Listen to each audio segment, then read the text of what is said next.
Buenas tardes.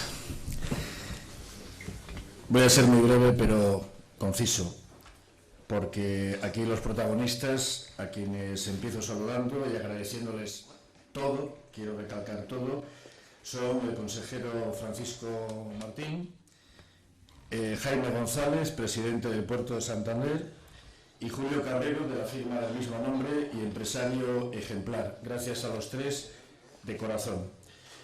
Por supuesto, muchas gracias a todos ustedes que están presentes dando su apoyo a lo que vamos a tratar hoy aquí. Les quiero trasladar tres cuestiones muy claras. Uno, los puertos de Cantabria son vitales para este club de prensa y los comunicadores que lo conformamos. Por lo tanto, apoyo todo y continuado. Este es un país mirado a decir cosas para mañana olvidarlas, no será nuestro caso.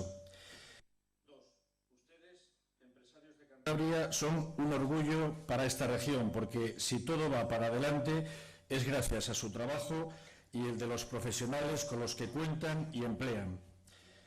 Tercero, este encuentro de hoy es para hablar del puerto de Santander y del puerto de Arquejada, es verdad, pero hay algo más, ahondar en el orgullo de lo nuestro y de lo que hacen los nuestros como ustedes. Nuestro afán ha de ser trasladar este mismo mensaje a nuestros hijos y a las generaciones que vengan. Todo lo cántabro no es ni menos ni más que nada ni que nadie. Estoy seguro que a lo largo de esta tarde se va a poner de manifiesto por parte de nuestros conferenciantes que lo que tenemos es bueno y que el futuro hay que ganarlo día a día entre todos. Eso sí, aportando, no criticando. Concluyo. Esta jornada está siendo grabada íntegramente por la televisión regional Popular Televisión, a quien doy las gracias por el apoyo incondicional que tienen con este club de prensa. Será emitido el próximo jueves, día 21, a las 10 de la noche. Lo mismo digo del Gran Hotel Sardinero y de todo su personal. Este acto, como les digo, será televisado en los próximos días y grabado en su integridad. Termino con los miembros del club de prensa, porque ya nos llaman los PIC, en honor al gran periodista. Gracias a todos y a todas por esta bonita unión basada en el cariño y en el afán común de ver cómo crecen y se abren camino nuestros puertos, nuestras industrias, nuestros empresarios, nuestros hijos, en definitiva. El tiempo es el tiempo y me gustaría decirles muchas cosas más que pienso y que siento. Espero haberme explicado bien y que entienda la esencia de este día, que no es otra que trabajar sin descanso por lo mucho y bueno que tenemos en esta maravillosa tierra, como botón de muestra, nuestros puertos. Jaime González, presidente del Puerto Santander, tiene la palabra. Son 20 minutos de conferencia, pero me ha pedido el presidente alguno más, pues alguno más tendrá. Bueno, muchas gracias, presidente. Gracias al Club PIC por esta oportunidad de poder trasladar a la sociedad, al empresariado, instituciones de Cantabria, la interpretación después de 6 meses en la presidencia del Puerto de Santander de cuál es la situación de nuestro puerto, en un contexto analizado desde varios puntos de vista, como van a ver ahora, y como muy bien han dicho, no quedarnos en qué es lo que ha sucedido ni por qué ha sucedido o qué es lo que no fuimos capaces de hacer, sino realmente descender un poco al detalle y comprometernos en cuál es la estrategia, cuáles serían las soluciones y con qué herramientas, que por cierto van a ser pocas, podemos competir en el corto, medio y largo plazo a partir de ahora, teniendo en cuenta que una de ellas en ningún caso será el disponer de recursos financieros para hacer lo que en otros puertos competidores se ha hecho. Bueno, yo quisiera empezar mostrándoles, un segundo, una secuencia que tiene 4 áreas principales de desarrollo. El puerto como escenario de operaciones, impacto sobre las importaciones y exportaciones, es el título de la intervención, análisis comparativo de la competencia. No se puede trazar una estrategia en ningún ámbito comercial si no conocemos exactamente lo que hace y va a hacer nuestra competencia. Y finalmente voy a dar unas conclusiones sobre qué podemos hacer y qué estrategia, como consecuencia de lo anterior, tendríamos que ser capaces de seguir. Bien, el puerto como escenario de operaciones tienen que saber que dentro de la cadena logística total es la que de origen a destino podemos identificar con transporte de mercancía en diversos modos y con transbordo de la mercancía en el ámbito portuario, puede que signifique en un momento dado no más de entre un 15 y un 20% en la transparencia, estamos hablando de un 16%, del coste total de la cadena. En muchos casos, dependiendo de la distancia anterior y posterior, podría significar mucho menos. Por tanto, para que un puerto mueva mercancía, es vital que quien tiene que trazar su estrategia se eleve sobre él, salga de la valla e interprete de manera profesional qué hace que una gran multinacional decida que su mercancía se mueva por ferrocarril, se mueva por carretera o se mueva por cualquier otro modo disponible, que puede ser perfectamente cualquier otro puerto competidor. Por tanto, el puerto no es el fin, sino en todo caso el medio para realizar las operaciones, y siempre que el resto de lo que llamamos el transporte anterior y posterior justifiquen la adjudicación a un puerto determinado. Dentro del puerto tenemos el ámbito público. Alguien me dijo al llegar a esta posición institucional, los puertos son los que desarrollan el dominio público, las empresas privadas son las que desarrollan los medios logísticos, las terminales, los hilos, los almacenes, las grúas, etc. A fecha de hoy puedo decir que estoy de acuerdo con esto, pero es el puerto el motivador de que la empresa privada encuentre la razón de instalarse en su ubicación o en la de otro puerto competidor. Por tanto, la actuación estratégica del puerto a la hora de atraer operadores privados es fundamental. ¿Qué es el puerto de Santander en términos comparativos? Pues en la pequeña proa de este barco, con nuestros 5,5 millones de toneladas movidas el año pasado, somos el 1% del sistema portuario español. ¿Qué ha movido el sistema portuario español? 500 millones de toneladas durante el año 2015, un récord de tonelaje. ¿Y qué es lo que mueve el puerto de Rotterdam, del cual hablaremos luego y no lo he puesto por casualidad? Pues prácticamente lo mismo que el sistema portuario español, 480 millones de toneladas en un solo puerto. Con esto no queremos decir que seamos ni más grandes ni más pequeños que otros puertos, sino en cualquier caso, y como veremos al final, el puerto más importante, en este caso sin ningún agravio comparativo para Requejada, pero el puerto más importante para Cantabria. Por tanto, para nosotros es un gran puerto y decimos que se desarrolla en base a dos criterios principales. Uno es su hinterland, es decir, aquello que de forma natural es cercano a nuestro área de influencia, pero hay otro mucho más interesante para mí, que es lo que de forma natural no va a llegar al puerto y que tenemos que ir a buscar fuera. Y en este caso ponemos un ejemplo de un proyecto que ahora sí ya podemos decir, porque ya es público y conocido en el mercado, hasta ahora me he negado a identificarlo, que es la creación de una terminal de productos frescos dentro del puerto de Santander que pudiera exportar un pequeño porcentaje de lo que sale por carretera hacia Inglaterra, transportándolo hasta una terminal de nueva constitución en nuestro dominio público y en colaboración con una terminal que hay en el puerto de Portsmouth con la que conecta a Brittany Ferries. Bueno, por tanto, con esto solamente pongo un ejemplo de cómo mercancía que va por modos que ni siquiera son en muchos casos marítimos podrían venir por nuestro puerto y navegar hasta el sur de Inglaterra, de manera que pudiéramos tener un sistema alternativo muy valorado por la Asociación de Exportadores de Cítricos y de Hortalizas y Productos Frescos de la zona levantina y murciana. Quiero hacer otra consideración en cuanto a contra quién competimos. Fíjense en la parte de arriba donde vemos un camión, donde dice Full Truck Load, me disculpan, quiere decir carga completa. El típico camión tráiler de carga completa que vemos por la carretera con 24 toneladas de producto. Es un camión que estimativamente entre Valladolid y Düsseldorf da un servicio que va a costar al cliente 1.500 euros como cifra de referencia y que va a invertir un tránsito aproximado de 48 o 52 horas. El día lunes sale de Valladolid y el día miércoles, dependiendo de cómo está la circulación, va a llegar a descargar a Düsseldorf. De otro lado hay servicios de ferrocarril que están funcionando y tienen que venderse en el mercado un poquito más barato que la carretera para que alguien quiera contratarlo, que van a tener un día más de tránsito. Pero normalmente nosotros, y lo estoy haciendo de forma genérica, tendremos que conseguir que la cadena logística que pase por nuestro puerto tenga un diferencial aproximado de entre un 10 y un 15% mínimo, o los clientes no querrán aceptar lo que casi con toda seguridad van a ser 1 o 2 días más de tránsito que el ferrocarril y probablemente 3 más que la carretera.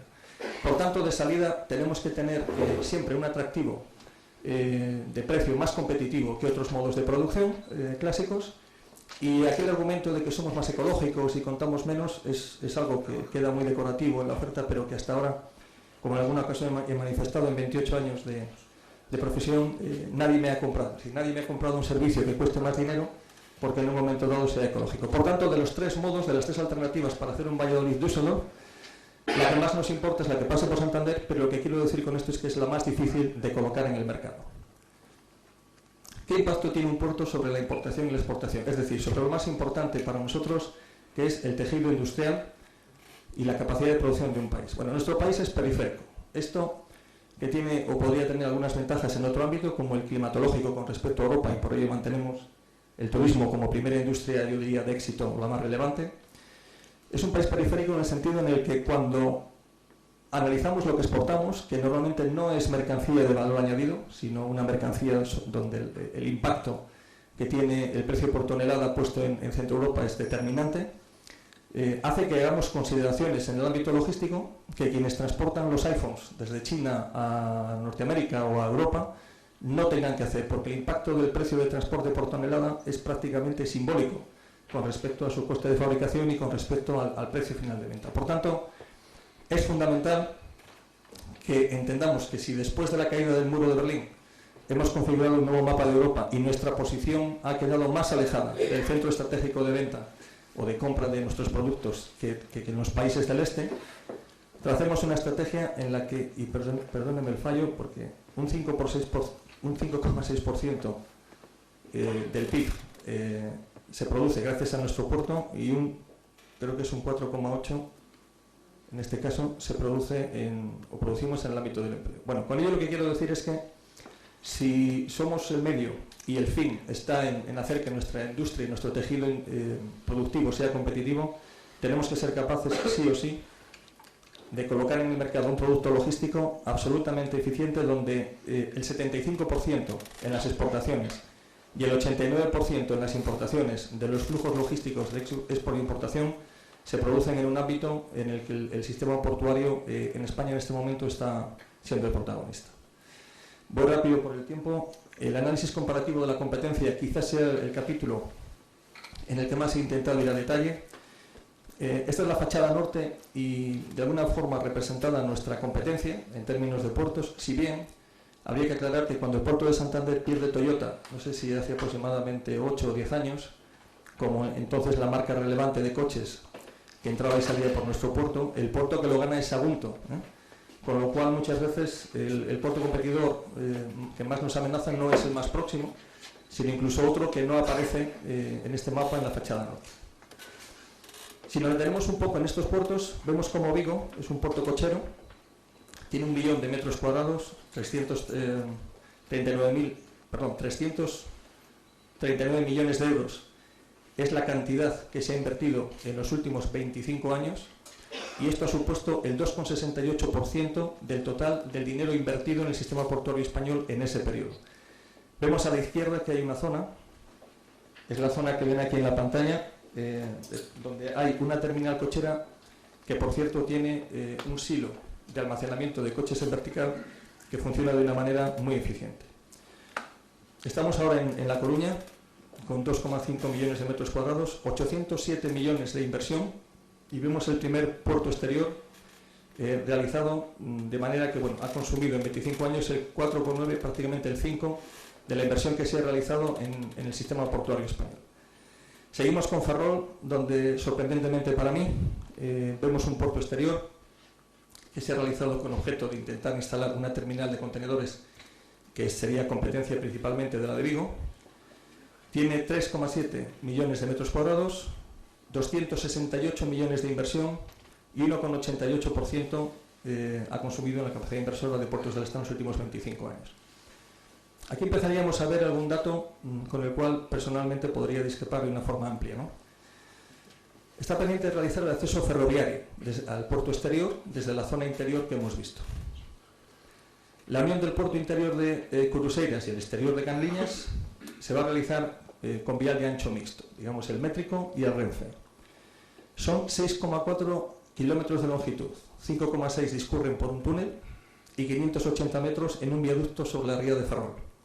El coste de las obras son 140 millones de euros y se va a financiar con el Fondo Financiero de Accesibilidad Terrestre del Sistema Portuario Español. Luego volveremos sobre este detalle, pero me llama la atención que vayan adelante con el tema cuando la terminal para nada está en funcionamiento y la zona de influencia, el hinterland que decíamos antes, ya está atendido por la terminal de contenedores de Vigo.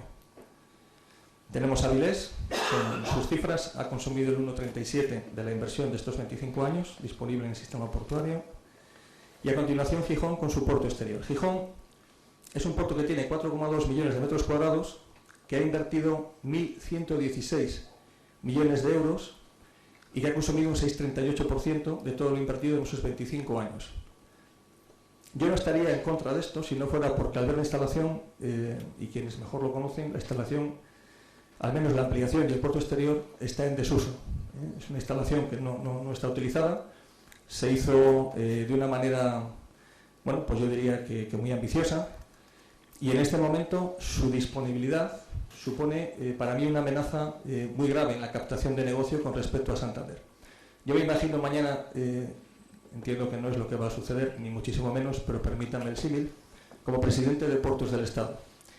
Y si tuviera esta situación en Gijón, tendría todo mi equipo y yo al frente buscando actividad para justificar esta extraordinaria inversión, como repito, en desuso en este momento. Esto que les pongo aquí es un día de viento de los que conocemos, reciente por cierto, en el que bueno, pues el manejo de carbón al aire libre, como se hacía en Santander, muestra extraordinaria contaminación que por cierto llega fácilmente a la zona urbana de Gijón. Quizá una inversión en poder canalizar, como en Cantabria, este tipo de contaminación, en vez de tener toda esa superficie disponible en este momento, hubiera sido más razonable, al menos para los vecinos de Gijón. Bien, este es el puerto más importante para todos los que estamos aquí, con sus 1,5 millones de metros cuadrados, sus 213 millones de euros de inversión durante ese periodo que hemos mencionado, de 25 años, y hemos consumido pues, el 1,90 de la inversión total realizada. El puerto de Bilbao, por proximidad y por características, digamos, de competencia, me motiva especialmente para hablarles a ustedes de ello. ¿Qué tiene previsto hacer el puerto de Bilbao? Vemos cómo aparece este dique de protección. Hoy en día es un problema para ellos que no exista cuando el Golfo de Vizcaya presenta cierto oleaje. Y en el centro de la imagen, si se fijan, va a aparecer lo que es el espigón central, una superficie que podría ser equivalente en superficie y en propósito a nuestro RAOS 8, la superficie donde tenemos de manera tradicional almacenado nuestra logística de coches. Bueno, es una situación que se ha licitado, ya está en el boletín oficial del Estado y que aparece por un importe de 125 millones de euros. A la vuelta de 4 o 5 años tengo que pensar que este espigón estará en funcionamiento y por tanto parte de la estrategia que les voy a explicar después va encaminada a contrarrestar el efecto de lo que mi homónimo en Bilbao ya ha anunciado, que es el que lógicamente entiende que el negocio de automóviles es el ideal para domiciliar en esa superficie de nueva instalación. No quiero pasar Bilbao sin decir que para aquellos que no lo hayan oído o conocido, Bilbao tiene ya realizado en torno a 50 millones de euros, Macario creo que voy bien en la cifra, el túnel de Serantes. Un túnel, corríjame por favor, está tapiado, está cerrado, está realizado hace ya 4 o 5 años y era el comienzo de la variante sur de ferrocarril para que el ferrocarril no saliera por Santurce y por la Ría, sino darle escape, darle salida con más fluidez por otra zona. Bueno, este túnel y estos 50 millones de euros, que están en este momento en total desuso, van a tener continuación con la idea que está en debate en este momento con la comunidad portuaria de Bilbao, que es la variante sur de ferrocarril. La variante sur de ferrocarril tendrá 3 túneles de 6,9, 1,3 y 1 kilómetro respectivamente de longitud, así como 2 viaductos. Un trazado de 18 kilómetros, más o menos como el dibujo que estamos viendo sorteando por el sur el Gran Bilbao, y supondrá un importe total estimado de 650 millones de euros de inversión. Me parece una cifra más que relevante en estos momentos, pero por si alguien tuviera la más mínima duda de que esta inversión se va a realizar, no hay más que coger el coche, irse ahora mismo a la parte de la salida de Bilbao hacia Altuve o hacia Malmasí, el túnel que ya te lleva hacia San Sebastián, y ver lo que es la variante sur de carretera. La variante sur de carretera es una variante de probablemente a la misma longitud que esta variante sur de ferrocarril, donde todo está construido sobre túnel y viaducto, y a unas alturas espectaculares, lo cual quiere decir que si lo han hecho, y no voy a entrar ni en cómo lo financiaron, ni en cómo piensan amortizarlo, ni en ninguna otra consideración de este tipo, sin ninguna duda, y más después de tener el espigón central construido, harán esta variante sur. Este es, a fecha 2015, el mapa de qué es lo que está en servicio, qué es lo que está en construcción, qué es lo que está proyectado y en servicio parcial con el tema de alta velocidad. Bueno, lo que nos importa aquí es que la zona amarilla en el norte es una zona que está en construcción y que sin duda, al menos en la zona vasca, llegará a finalización y entrará en servicio. Yo no voy a entrar en este debate en alta velocidad de pasajeros, pero sí es cierto que nos afecta de una manera determinante en cuanto a que un tren de alta velocidad que entra en servicio libera una capacidad de surco considerable y, por tanto, la posibilidad de construir trenes de más longitud en lo que es el surco clásico del ancho Renfe. En el momento en que Bilbao quede conectado por alta velocidad por una nueva vía, la vía tradicional tendrá muchísima más capacidad para transportar mercancía. Capacidad, surco, servicio al final, y mejor coste y mejor competitividad. Pasajes es un puerto del cual no voy a decir nada, más que si no tiene un puerto exterior como los anteriores, es porque llegó tarde al proyecto. Es decir, llegó ya cuando este país multimillonario quebró, dicho en términos de posibilidades de financiación, y entonces pues fue un poco el último de la cornisa y no pudo hacerlo. Sí quiero decir que en la zona baja a la derecha, en esta zona que les señalo aquí, es donde se realiza el atraque de los barcos cocheros y es donde también existe un silo de construcción en vertical. Imagínense que este puerto, si no tuviera un silo vertical, sería totalmente imposible que pudiera haber entrado de manera exitosa en el negocio logístico de coche terminado. Bien, por tanto, ¿qué inversión se ha realizado en los puertos de la cornisa norte en los últimos 25 años? Pues la que tenemos ahora representada en esta gráfica, donde Santander ocupa el lugar que ocupa y donde yo no quiero señalar a otros puertos porque nos hayan quitado nada ni hayan hecho algo que era nuestro. Lo que quiero es reflexionar con ustedes sobre si aquí no se ha invertido más, si ha sido porque nosotros no hemos conseguido captarlos. Yo creo que hay más culpabilidad en los que estamos en esta sala que en los que puedan estar en este momento haciendo su trabajo en otras regiones. Y yo me señalo el primero, para que nadie se me moleste. Bien, a más, ¿qué podemos decir con respecto a la competitividad de nuestro puerto y la que en el entorno tienen los demás? Hay un sistema que es la red TEN-T, la Trans-European Network Transport, que al final es una asociación dentro de la cual, si tienes preferencia y acceso para una serie de planificaciones estratégicas de infraestructuras, pero además a unos fondos europeos de financiación que te permiten que situaciones como esa variante sur, que hemos visto en debate en la Comunidad Portuaria de Bilbao, y algunas otras complementarias, pues puedan financiarse de manera que si estamos en la parte segunda que ven, donde dice Portos Comprehensive, pues no tengamos acceso. Yo tuve la oportunidad de estar en una reunión en Bruselas con el consejero de Industria aquí presente, en la cual reclamé en este lobby que nosotros pudiéramos pertenecer a esta a esta asociación y por tanto tener acceso a estas ventajas. Y creo que me equivoqué porque cuando salí alguien me dijo, y creo que con toda la razón, ustedes no están aquí porque ustedes no han hecho lo que tenían que hacer, no han hecho los deberes para estar aquí.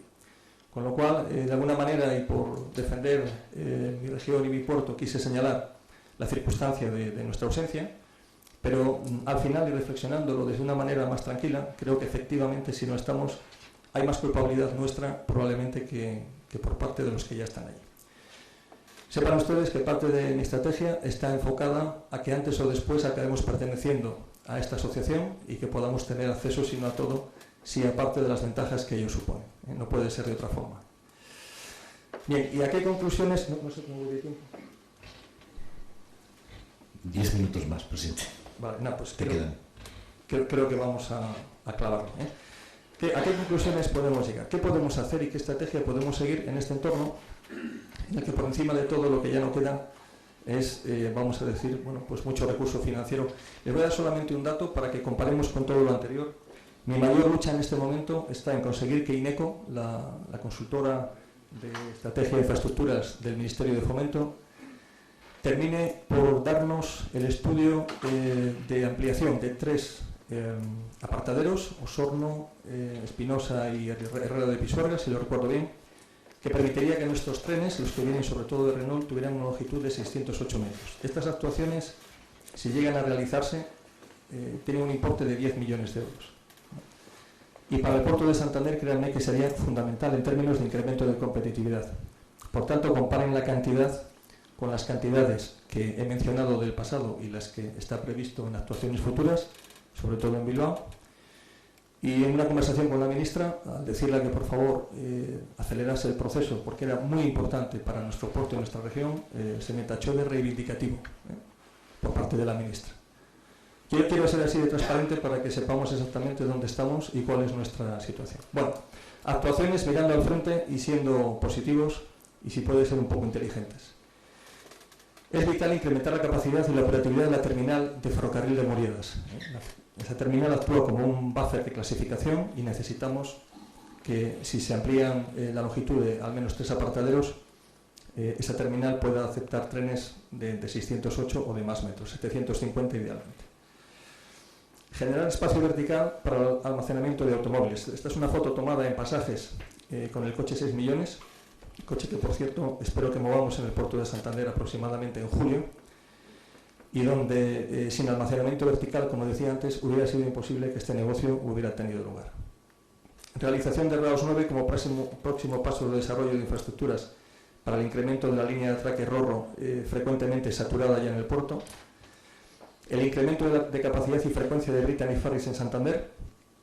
Este sería uno de los diseños posibles de los nuevos barcos de Brittany Ferries. Quiero decir aquí también, como elemento motivador, tenemos un grupo formado, Ayuntamiento, Gobierno de Cantabria y Autoridad Portuaria. Es un grupo que trabaja muy bien cohesionado y coordinado en una serie de iniciativas que ya se han presentado en Francia a Brittany Ferries y que la compañía ha valorado extraordinariamente positivas para, conjuntamente con la inauguración del Centro Botín, probablemente valorar el que un barco de este tipo realice 2 escalas más a la semana en Santander. Serían un total de 6 escalas, casi ya lo que para mí es un sueño, casi una escala diaria. Una nueva terminal de productos frescos basado en un nuevo concepto logístico. No me he traído el concepto logístico porque sería entrar mucho a detalle, pero tiene un alto componente de innovación y sobre todo lo que yo voy buscando, que es, si se hace en Santander, no nos lo puede robar otro puerto por el anclaje que tendría el concepto a nuestro puerto. El establecimiento en un concepto parecido de un centro de consolidación de piezas de automóvil para las fábricas de ensamblaje del Reino Unido.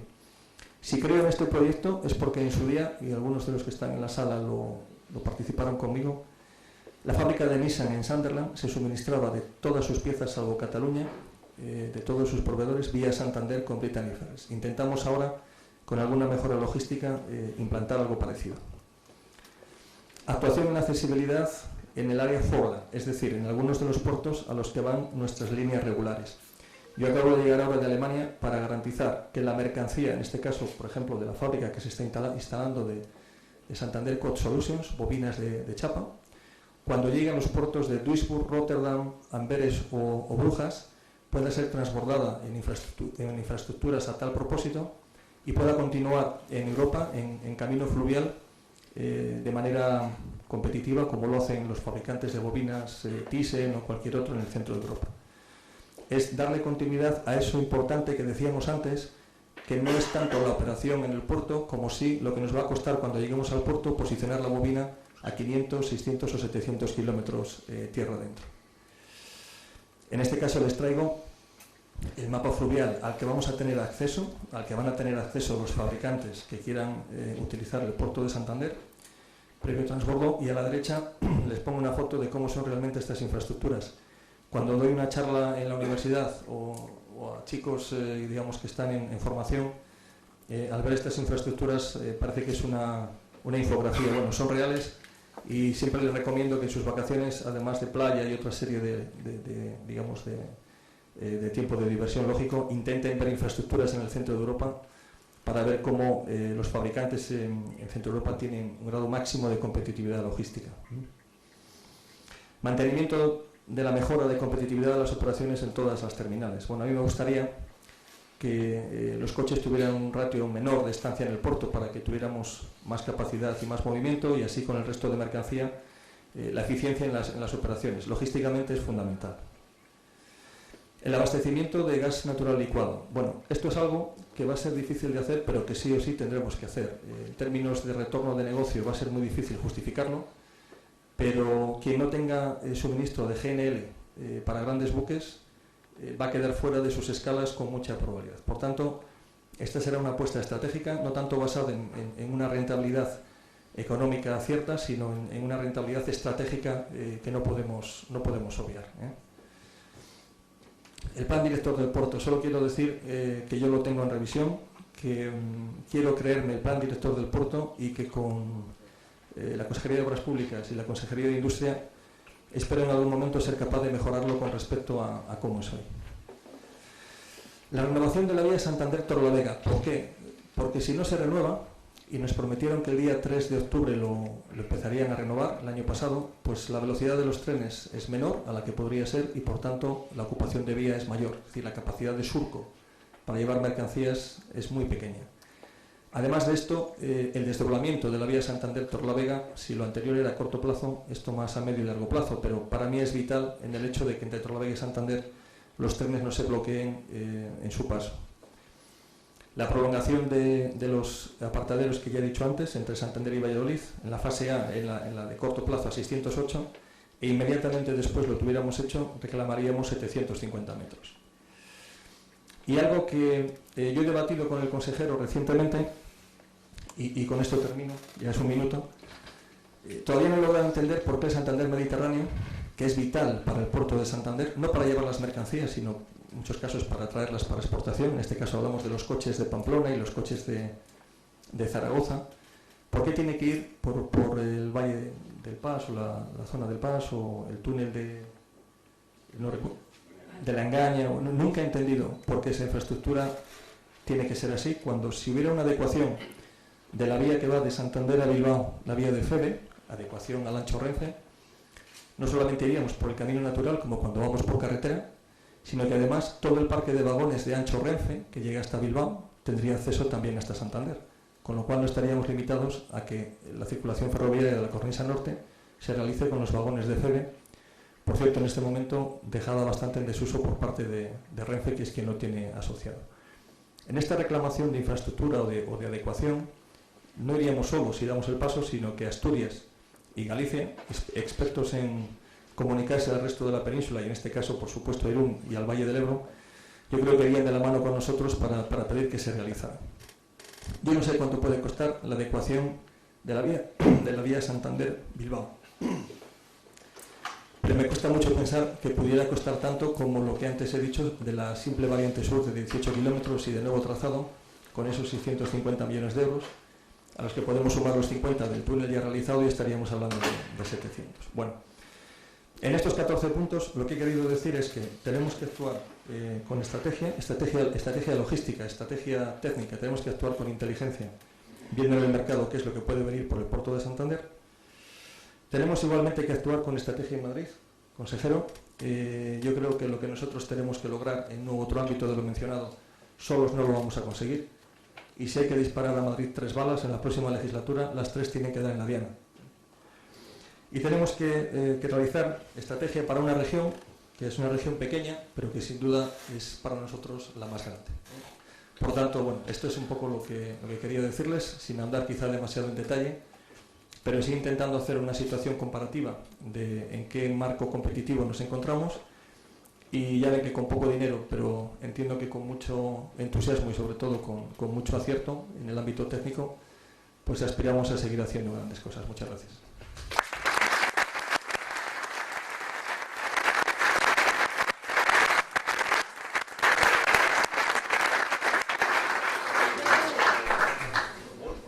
Muchas gracias, presidente. Ha sido exacto la ampliación de tiempo. Muchas gracias. Intervención, usted, gracias. Intervención de Julio Cabrero, consejero delegado de la misma firma. Julio Cabrero, usted no ha sido nada, ¿no? Es la moción porque se ha casado y una hija.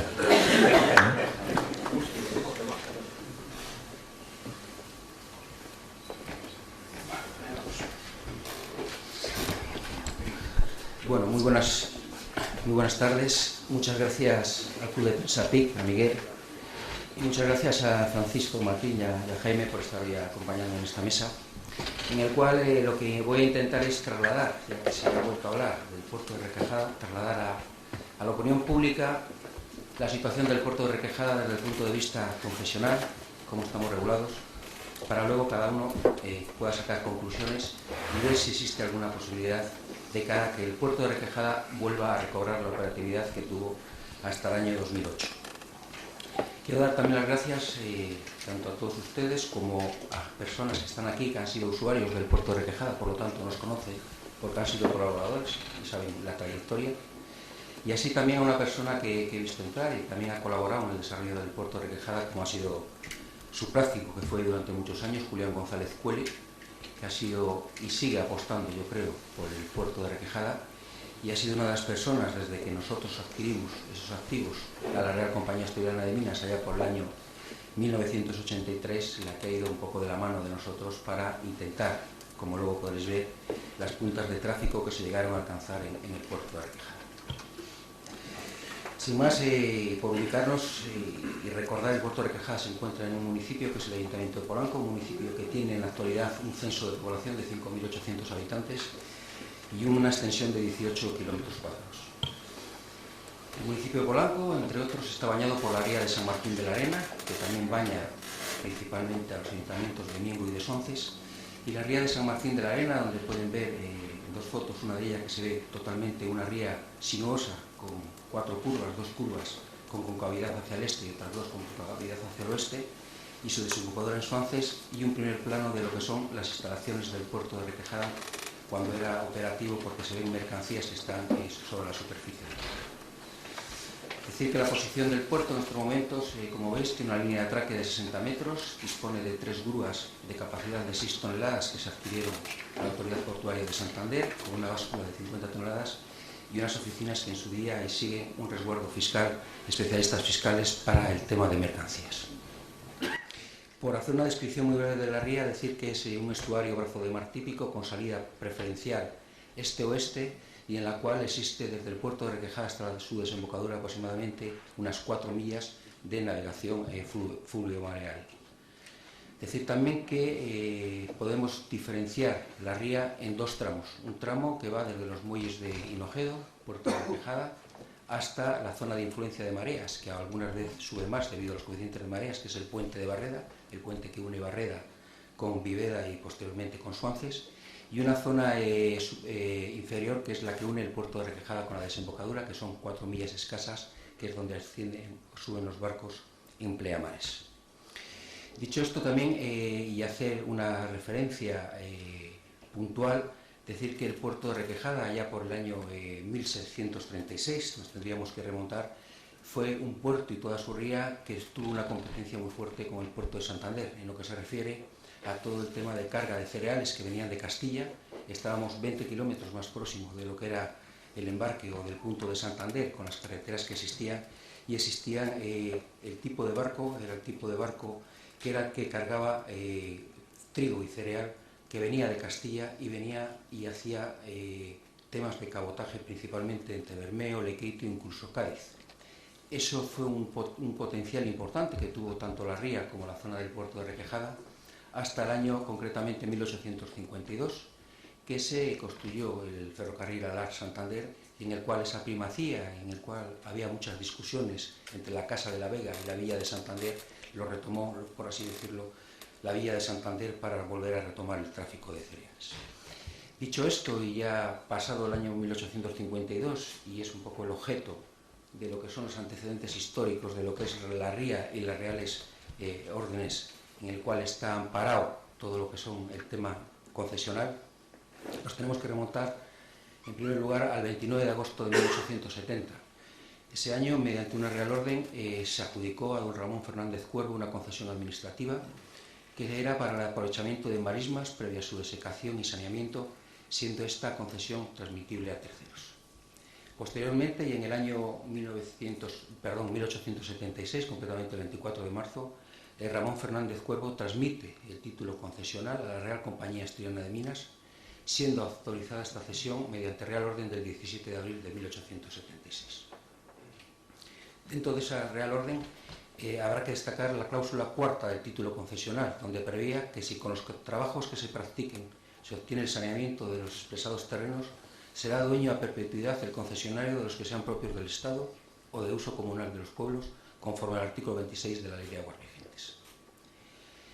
Posteriormente hubo una Real Orden, que fue la de 29 de enero de 1878, mediante la cual se concede a la Real Compañía Asturiana de Minas el siguiente derecho, que era la autorización para construir las obras de mejora de la barra y ría de San Martín de la Arena, en la provincia de Santander, desde la Punta de la Plata en la misma ría e inmediata al sitio de Requejada hasta la desembocadura del mar.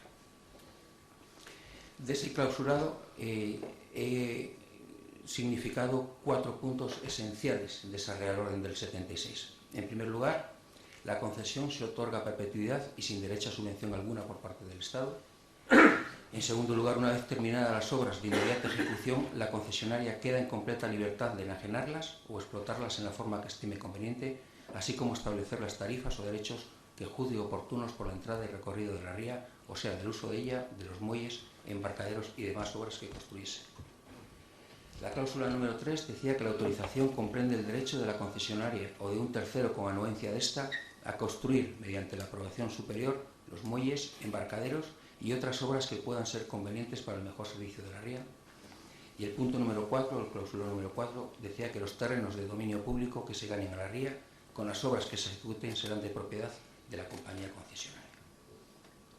Posteriormente, y ya la Real Orden, que es lo que quiero transmitirles, y esta tercera desde el punto de vista de importancia, que fue ya de 1908, es mediante la cual se obtiene la autorización necesaria para la construcción de un muelle embarcadero de madera en la margen izquierda de la ría de San Martín, estamos hablando en la zona de Hinojedo, término municipal de Suances, para el servicio de la carga y descarga de los barcos que entran en la ría.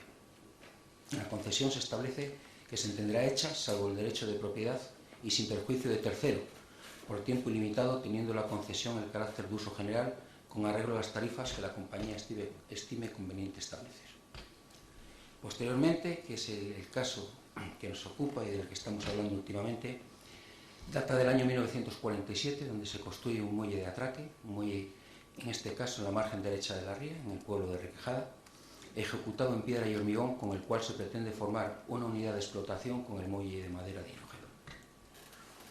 Este muelle, que se firmó y se fechó con fecha 15 de septiembre del 47, fue encargado por la Real Compañía Asturiana de Minas para atender el tráfico de las sociedades Isniazi y Solvay, ya que la correspondiente a la Real Compañía Asturiana de Minas estaba debidamente atendido con las instalaciones que en su día se construyeron en la zona de Hinojedo. La construcción de ambos muelles amparan en las concesiones administrativas otorgadas con arreglo al procedimiento vigente en esta época. Y posteriormente, ya en el año 1983, en una situación crítica para la Real Compañía Asturiana de Minas, Asturiana de Zinc, ofreció la venta de esos activos a los posibles usuarios del puerto de Requejada. Y hablo de posibles usuarios como podían ser las empresas Armando Álvarez, que estaban operando en esos momentos, la empresa Solvay, la empresa Isniace y nuestra empresa, la empresa Julio Cabrero y compañía, en primer lugar, titular mi padre, Julio Cabrero Ibáñez. Teníamos una empresa química en el pueblo de Polanco, una empresa química que importábamos azufre de la zona de Lac, la zona de Francia, debido a que en esos momentos nuestro país era deficitario en la producción de azufre y por lo tanto nuestra materia prima fundamental para los procesos de nuestros productos los teníamos que importar.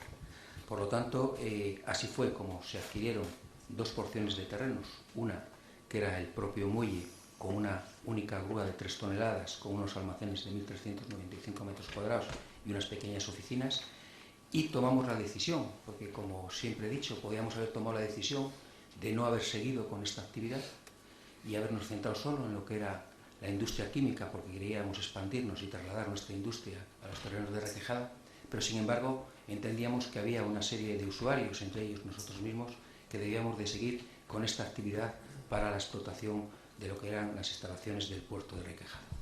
Y así fue, como siempre decía mi padre, nos hicimos marinos a la fuerza, como la famosa película de Stan Laurel y Oliver Velare de Marinos a la Fuerza. Y abrimos otra actividad, que era la manipulación, carga y descarga de barcos, apoyándonos principalmente en las empresas de la comarca de Torrelavega. Eso he querido un poco trasladar a todos ustedes cómo se formó el puerto de Requejada y en base a qué títulos confesionales se formó. Dicho esto, he querido también hacer mención que el Estado español no ha estado a espaldas de todas las regulaciones que ha habido por parte del puerto de Requejada.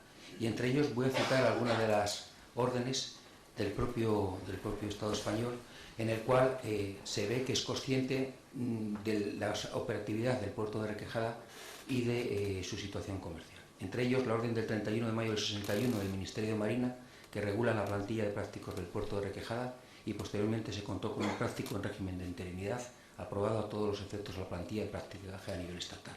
La orden del 9 de octubre del 72, por lo que se acuerda ampliar la habilitación de las vigentes ordenanzas de aduanas correspondiente a la aduana de Requejada, subalterna de tercera clase de la provincia de Santander. La circular del 15 de febrero del 89 de la Dirección General de Aduanas e Impuestos Especiales, con instrucciones para el control estadístico del tráfico marítimo. La resolución del 8 de octubre del 90, por la que se regula la plantilla de prácticos del puerto de Requejada para ese mismo año. El decreto 182-95 del 14 de julio sobre constitución y creación de las capitanías marítimas, dictado al amparo de la ley 2792, donde se crea la Capitanía Marítima de Requejada con rango de tercera categoría y dependiente geográfica de la Capitanía Marítima de Santander. Por lo tanto, lo que he querido decir es que toda esta casuística demuestra que el Estado no ha sido ajeno a las regulaciones en materias concretas de la existencia del puerto de Requejada, así como al reconocimiento de actividades comerciales en el mismo. Llegado a este punto, quiero hacer también un resumen. He destacado, o los que más me han parecido más importantes, aunque hayan podido haber más, de actuaciones que ha habido en torno al puerto de Requejada en los últimos 15 años. Para ello, en noviembre del 2001 se encargó por parte del Gobierno de Cantabria un proyecto de mejora de accesibilidad de la ría de San Martín de la Arena, proyecto que estaba basado en la disminución de la sección de la desembocadura, el alargamiento del dique oeste que apoya en la playa de la Concha de Suances y guardando una cierta concavidad para protegerse del oleaje del noroeste, que es el más dominante, por un importe aproximadamente de 30 millones de euros y que se quedó en un proyecto básico. En diciembre de 2001 hubo una proposición no de ley aprobada en el Parlamento de Cantabria por unanimidad de todos los grupos políticos relativa a la transferencia del puerto de Requejada a la Comunidad Autónoma de Cantabria.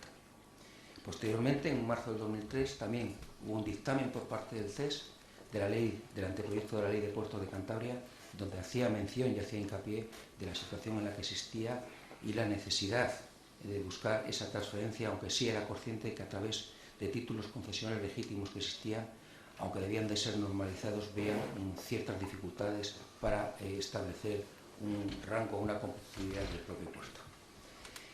Diciembre del 2008, y que fue posterior al cierre del puerto en octubre, hubo una serie de reuniones en la Cámara de Comercio de Torrelavega, en la cual estuvo presente la Cámara de Comercio de Santander y usuarios del puerto, para tratar de mover y proponer ideas de cara a volver a relanzar y a reabrir el puerto de Requejada.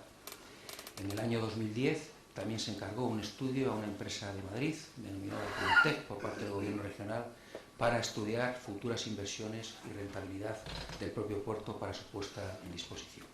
Y por último, lo más reciente que ha habido, que fue en el año 2014 y realizado por el Instituto de Hidráulica, ha sido un estudio en modelo numérico de la ampliación del espigón oeste, del impacto, de la ampliación del espigón oeste de la bocana de la ría de San Martín en la morfodinámica de la desembocadura de la ría y en la playa de Suances.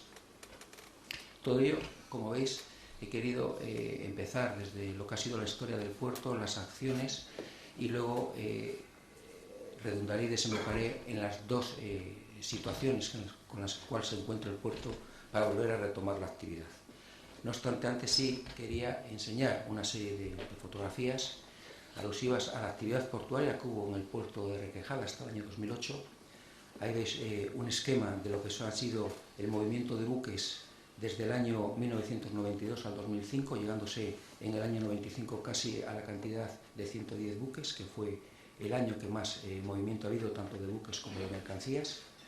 La actividad por mercancías desde el año 84, que retomamos o que cogimos nosotros el puerto, la gestión del puerto, y donde pueden ver que en el año 95, que es la punta que existe ahí, se llegaron casi a 140.000 toneladas en el puerto de Requejada, que me parece un movimiento importante desde el punto de vista de que estamos hablando de buques hasta 2.000 toneladas, 2.500 como mucho de capacidad de carga en función siempre de los calados y de los coeficientes de mareas existentes, y por lo tanto yo creo que hubo una actividad importante de las cuales principalmente se aprovecharon o utilizaron las empresas no solo de la comarca de Torrelavega, sino incluso empresas de Santander, como luego daré nombres o citaré nombres.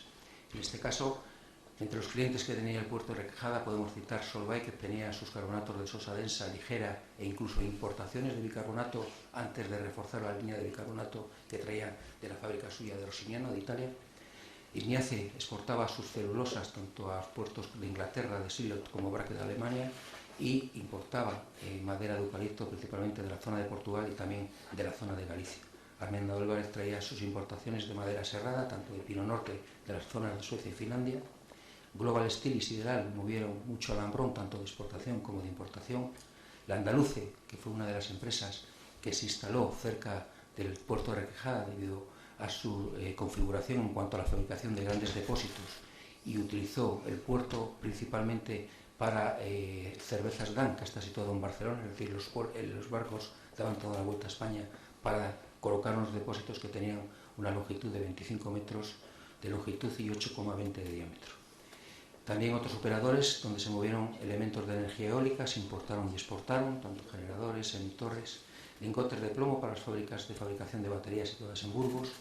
Hubo cupos en su día cuando hubo la situación de los ganaderos, una situación crítica en la cual nos dieron cupos y se traían en barcos a Requejada, donde los ganaderos iban a retirar la pulpa de remolacha, la cebada, la semilla de algodón, etc. Ferroatlántica también exportaba sus ferroaleaciones, tanto los ferromanganesos como los silicomanganesos, y otras empresas situadas en La Rioja y en Burgos también traían e importaban la turba, tanto en pales como en big bags en granel, para sus fabricados. Todas estas mercancías tienen su referencia en las distintas fotografías que puedan ver: alambrón, ferromanganeso, madera serrada, turba en big bags, big bay, la sosa Destino Casablanca, la celulosa en Inglaterra, palas de primera generación de energía eólica, los depósitos de cerveza de la empresa del Andaluce, una grúa que se descargó para el montaje de energía eólica en la zona de La Rioja, las nacelles donde van los generadores de las torres de energía eólica, y lo último que fue allá por agosto del 2003, donde adquirimos a la Autoridad Portuaria de Santander 3 grúas de 6 toneladas que estaban en la margen norte, con la idea de aligerar y agilizar las cargas y descargas de los barcos, aprovechando siempre los coeficientes de mareas para su entrada y salida. Y vi como dos últimas, por así decirlo, para tenerlo en cuenta, fue el último siniestro que hubo de un buque en Requejada, que fue el 17 de marzo del 2007, fue el Explorer. Tuvo una varada en la salida cargado con carbonato de sosa densa con destino a Casablanca, donde pinchó en el barco de arena en la salida, y estuvo durante un periodo, creo recordar, de 2 días, que fue sacado por remolcadores de Santander, y donde podéis ver un poco cómo quedó el barco una vez que quedó varado. Fue la última incidencia que hubo en el puerto de Requejada. Después del cierre del 2008, el único tráfico que hubo, y que podemos decir comercial, fue el famoso puente de conexión de Raos con el barrio pesquero, que todos ustedes conocen y que le vemos todos los días, que se construyó por una empresa que estaba en el polígono industrial de Requejada, Montajes Camargo. Se construyó, y la única forma de llevarlo y posicionarlo en lo que es en la zona de Raos era a través de una gabarra tirada por 2 remolcadores, y fue el último tráfico comercial que se realizó en Requejada allá en mayo del 2001. Dicho esto, un resumen que yo creo que es ilustrativo desde el punto de vista de la actividad que hubo en el puerto. Voy a sacar conclusiones que pueden ser mías, pero que yo creo que es un reflejo de ser realistas y conocer la situación actual de la que nos encontramos en el puerto. En primer lugar, decir que en noviembre del 2011 la Capitanía Marítima es la que tutela el despacho de entrada y salida de los barcos. Se dirigió un escrito por parte de nuestra sociedad para la reanudación del tráfico comercial, escrito que se contestó en el sentido de que no se le daban las condiciones mínimas, tanto administrativas como técnicas, en cuanto a seguridad de la navegación, que permitan autorizar el tráfico comercial en el puerto de Requejada. Posteriormente, y redundando en ese mismo escrito, hace concretamente el mes pasado, una empresa ubicada en la comarca de Torrelavega, que quería haber hecho una remodelación, concretamente de un ferry ruso de 42 metros de eslora, se dirigió también a Capitanía Marítima, y Capitanía Marítima redundó Es cierto que las condiciones no habían cambiado desde el escrito del 2011 en el mismo sentido. Por lo tanto, y por centrarnos en los dos problemas, tendríamos que hablar, en primer lugar, de las condiciones administrativas. En primer lugar, el puerto de Requejada no es un puerto de interés general, no es competencia del Estado. Los puertos de interés general vienen en el anexo 1 de la Ley de Puertos 2792 y el puerto de Requejada no aparece, y por lo tanto no es competencia del puertos del Estado. En segundo lugar, tampoco se trata de un puerto de competencia autonómica, ya que la comunidad autónoma no ha asumido las competencias sobre este puerto y ni ha desplegado actividad que pudiera constituir indicio alguno de su potestad sobre este puerto. Pero además debemos añadir, aunque existen puertos, como todos ustedes saben, de competencia autonómica, que el artículo 148.1.6 de la Constitución se establece la capacidad de las comunidades autónomas para asumir competencias en materia de puertos de refugio, puertos y aeropuertos deportivos y en general los que no desarrollen actividades comerciales. Con lo cual nos encontramos en una situación paradójica y compleja, situándonos en un punto de inflexión, porque si a esto añadimos que la Ley de Costas 2288 y su reglamento habla de puertos de titularidad estatal o autonómica, pero nunca de titularidad privada. Ese es uno, o el primer problema administrativo que habría que diluir.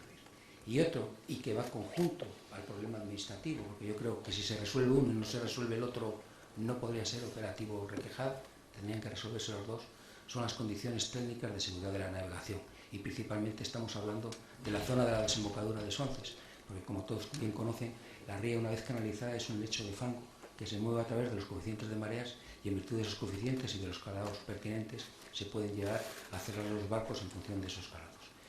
Por lo tanto, decir que la zona de desembocadura y los buques que normalmente acceden al puerto de Requejada lo hacen en pleamares diurnas, aunque sí es cierto que también por parte de nuestra sociedad en su día se hizo una inversión en lo que es el balizamiento en todo el recorrido de la ría mediante luces de enfilación para aprovechar incluso las mareas nocturnas. Política de dragados. El gobierno regional lleva una política de dragados desde hace mucho tiempo, principalmente porque tiene un puerto que es competencia suya, que es el puerto de Suances, con lo cual lo que tiene que hacerle es seguro de cara a la navegación, en este caso de los pesqueros que salen o entran por la bocana de Suances, como puede ser San Vicente, Comillas, Colindres o Laredo. En este sentido se hace una política de dragados que normalmente empieza en el mes de mayo, pero lo que está claro es que debido a la situación de la orientación de la bocana, esa política de dragados de cara a los buques no supone mucho, porque el banco de arena que alimenta en este caso a la playa, y la playa vuelve a alimentar al banco de arena en una situación de equilibrio de una morfodinámica del litoral un tanto complicada, pues el dragar en mayo quiere decir que en agosto, en septiembre, va a volver a estar en las mismas condiciones debido a esa estabilidad del banco de arena que es el que apoya a la playa de la Concha.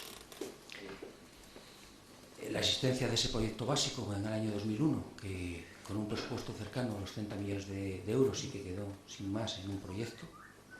El estudio, como decía anteriormente, en el año 2014 por parte del Instituto de Hidráulica en base a un modelo numérico que sí que puede aportar, yo creo, que soluciones, pero yo creo que, y voy a ser más atrevido, de cara a buscar soluciones desde el punto de vista de inversiones ya totalmente realistas y definitivas, yo apostaría por modelos físicos. Yo creo que tenemos los suficientes profesionales y los suficientes medios en esta comunidad autónoma para hacer un modelo físico de lo que es la actuación de la desembocadura por distintos oleajes, no solo los dominantes en la zona de Suances, sino otros, y con configuración, ¿por qué no?, de distintos diques, para ver cómo se comporta esa morfodinámica del litoral con aportaciones de arenas en la playa de la Concha, en la playa de Cuchilla, incluso en la playa de Urgo y en la playa de los Locos, porque cualquier variación también puede haber modificaciones de lo que es totalmente litoral. Eso es lo que yo entiendo que debería ser la propuesta, entiendo que son los dos problemas con los que nos encontramos ahora, y es, vuelvo a decir, uno, sin que se solucione el otro, yo creo que el puerto de Requejada no podría retomar esa actividad. Y por último, quiero hacer una mención a mi paisano José María de Pereda, que así lo describía en La Puchera. En La Puchera José María Pereda decía que viniendo a lo importante, o sea, Robleces, la susodicha aldea que considera a la Arcillosa como su puerto natural y propio, y no sin razón, puesto que le pertenece. Muchas gracias. Está enchufado, por tanto, el consejero es un enchufado del club, ya lo sabe, clausura el acto. Yo no tengo nada más que decirles, salvo darles otra vez las gracias por lo que ha dicho Luis. Viernes a estas horas, creo que el tiempo lo vamos a cumplir más o menos. Luego tenemos arriba un vino, un cóctel, y el consejero clausura el acto utilizando el tiempo como buen enchufado del club, el tiempo que él estime pertinente. Gracias, consejero. Muy bien, muchísimas gracias, Miguel. Unas gracias sinceras al Club PIC. Me siento como en casa, es verdad. Me sentí muy cómodo en la entrevista de televisión del otro día. Y cuando me dijo Miguel, oye, ¿quieres venir a clausurar la jornada que vamos a hacer sobre puertos? Oye, no son mi competencia, porque no son mi competencia. Y quiero hablar un poco sobre eso, sobre competencias. Yo encantado de estar aquí. No son mi competencia, pero toda mi vida profesional se ha dedicado al mundo de los puertos. Luego, quizá no como responsable político, pero sí como, creo que mínimamente conocedor del mundo portuario, me siento autorizado para clausurar en primer lugar esta jornada. Los medios de transporte son un elemento que escala la capacidad económica de las regiones. No cabría pensar una región que quiera crecer a día de hoy solamente pensando en el comercio interior, en el consumo interior. Una de las estrategias de todas las comunidades autónomas, de todas las regiones de Europa, se basa en la internacionalización, en la externalización de sus mercados y por tanto en la ampliación de su interna. Y para eso solo podemos contar con los medios de comunicación como elemento que facilite esa política. Y sin embargo, esas herramientas imprescindibles para desarrollar esta estrategia económica, esa política de región, no son competencia de las comunidades autónomas. Como antes decía Julio, los puertos mercantes ni son competencia autonómica ni nos permiten que lo lleguen a ser. Los aeropuertos tampoco lo son, las carreteras nacionales tampoco lo son y tristemente los ferrocarriles tampoco lo son. Por lo tanto, en ese sentido estamos un poco en las manos de quien decide a nivel nacional, yo diría que incluso hoy a nivel europeo, dónde se van a focalizar las inversiones en materia de transporte. Ciertamente tenemos un aeropuerto que da el servicio que requiere la región. Ciertamente la comunidad autónoma, aunque no es competente en el control del tráfico aéreo, a través de otras herramientas como puede ser el fomento del turismo, sí puede intentar, entre comillas, convencer a compañías aéreas para que establezcan aquí sus rutas. Y no es casualidad que este año se bata el récord del número de destinos internacionales que tiene el aeropuerto Seve Ballesteros. Luego, por ahí, razonablemente bien. En materia de carreteras, bueno, hemos sido los últimos, pero afortunadamente, a día de hoy, tenemos los dos ejes fundamentales de nuestra comunidad autónoma, el eje que nos conecta con el centro del Estado y digamos que el eje transversal que conecta toda la cornisa cantábrica, finalizado y por lo tanto por ahí, pues también bien. En el tema del puerto y del ferrocarril, porque os voy a comentar unidos, es cierto que no siendo el puerto comercial de Santander nuestra competencia, al menos al consejero de Industria se le permite elegir al presidente. Cosa curiosa, por otra parte, pero creo que cosa acertada, porque creo que es el puerto un elemento fundamental para el establecimiento de cualquier política económica de la región. En el momento de plantearle a Jaime ser el presidente de la autoridad portuaria, buscaba dos cosas. Primero, un tío normal, ¿no? Y en eso Jaime bate todos los récords. Tío normal, accesible. Y segundo, yo creo que un poco replicando mi propio modelo, un técnico. Yo creo que es el primer, no creo, no estoy seguro, es el primer presidente de la autoridad portuaria de Santander que no es un político al uso, que es un técnico, que lleva 20 ¿cuántos años, Jaime? 20 años en el mundo de la logística. 28 que se estaba quitando años. Jaime estaba fuera, Jaime estaba trabajando en Alemania y bueno, pues hubo que ir a buscarle y convencerle para que aplicase sus 28 años de experiencia en favor de nuestra región. No fue difícil en lo afectivo y por lo tanto le tenemos aquí con nosotros, lo cual yo creo que es un lujo y te agradezco, Jaime. Con Jaime es fácil trabajar, tanto en a la hora de establecer políticas para el puerto como en hablar, como hablamos muchas veces, de lo divino y lo humano, que es lo que voy a hablaros un poquito ahora. ¿Puedo? Gracias. Muchas gracias. El puerto de Santander es muy difícil que compita con los demás puertos que nos rodean en cuanto a infraestructuras. Es muy difícil, habéis visto las estadísticas. ¿Te importa poner, Jaime, otra vez el gráfico de inversiones en los últimos 25 años en los puertos? Porque es relevante, no solamente por la posición que ocupa.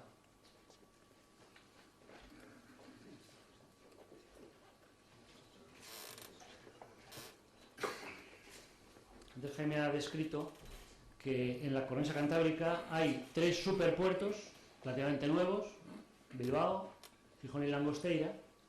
Luego hay otros, no tan super, pero también puertos en los que se ha hecho muchísima inversión. La siguiente, esa. Fenomenal. Bueno, pues ahí veis lo que se ha invertido en los 3 superpuertos, ¿no? Gijón, Bilbao y Langosteira, o sea, en La Coruña, que es pues casi un orden de magnitud más de lo que se ha invertido en los demás puertos del Cantábrico. Solamente están por detrás nuestro Avilés y Pasajes, pero daos cuenta que Avilés es el segundo puerto de Asturias, que ya tiene un superpuerto en Bilbao, perdón, en Gijón, y Pasajes es el segundo puerto del País Vasco, que ya tiene un superpuerto en Bilbao. Luego, estamos a nivel de inversión de los puertos secundarios de la red de puertos del Estado. Eso evidentemente te hace perder competitividad. Esto lo que marca, lógicamente, es un orden de prioridad a la hora de establecer puertos del Estado, el nivel de importancia del puerto de Santander. Pero es que además, si nos damos cuenta de que Cantabria ha sido la última región a recibir una autopista que nos ha conectado en el eje horizontal con el eje, digamos, Asturi y Gallego, Cantabria es la última región que va a recibir un tren mínimamente aceptable que nos conecte con Madrid. ¿Es esto casualidad? Y no quiero, digamos, levantar ningún hacha de guerra. ¿Esto es casualidad? No, esto no es casualidad. No es que seamos pocos, ni que seamos poco reivindicativos. Esto tiene mucho que ver con la misma razón por la cual no tenemos el Santander Mediterráneo. Creo que hay una competencia política con los vecinos que nos rodean, ¿no? Y no digo yo que nos pongan tapones, pero luego en el ámbito de decisión nacional no tenemos ninguna prioridad. Es difícil competir con Bilbao cuando ahí se invierten 1.150 millones de euros y además se les hace la Y vasca a alta velocidad y además les hace una solución supersur de ferrocarril. Luego yo creo que ya nos toca cambiar el paso, sinceramente.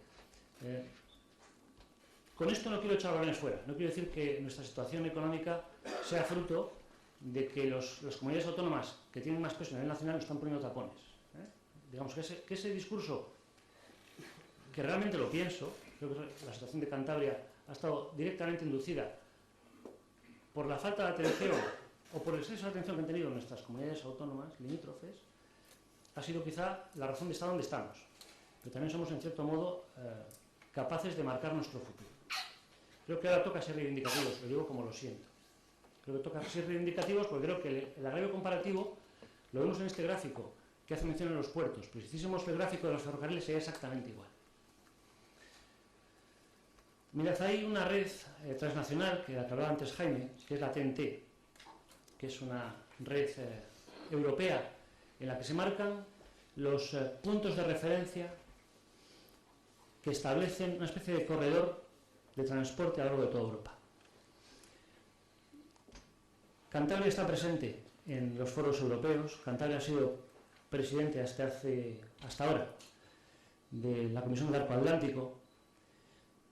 Cantabria tiene que tener voz en estos foros porque de los 940.000 millones de euros que se han invertido en materia de transporte en todo el eje europeo que va desde Alemania hasta Lisboa, en Cantabria no se ha invertido ni un solo euro, a pesar de que el puerto de Santander presentó un proyecto de accesibilidad por ferrocarril a la última convocatoria. En la red TEN-T no está el puerto de Santander. Dentro de las estrategias del corredor atlántico no está un eje para mí es fundamental, como decía Jaime, lo hemos estado hablando el otro día, que es el eje ferroviario horizontal, el eje cantábrico. Si os fijáis en la red ¿puedes poner la red de ferrocarriles españoles? La que está ejecutada, que está en construcción.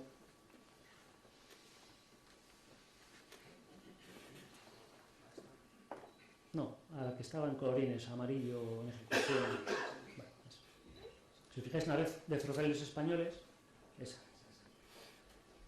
La red es básicamente radial. El corredor atlántico de transportes viene desde Alemania, pasa por Francia, toca Bilbao y luego ya se desplaza hacia abajo, Venta de Baños, Madrid, Lisboa. Es decir, toda la cornisa cantábrica está en este momento al margen de ese corredor atlántico y por lo tanto no está o no va a acceder en los próximos años a esos millones de euros que se invierten en mejorar las infraestructuras. La Y vasca se está pagando con los dineros de la red TEN-T, por ejemplo.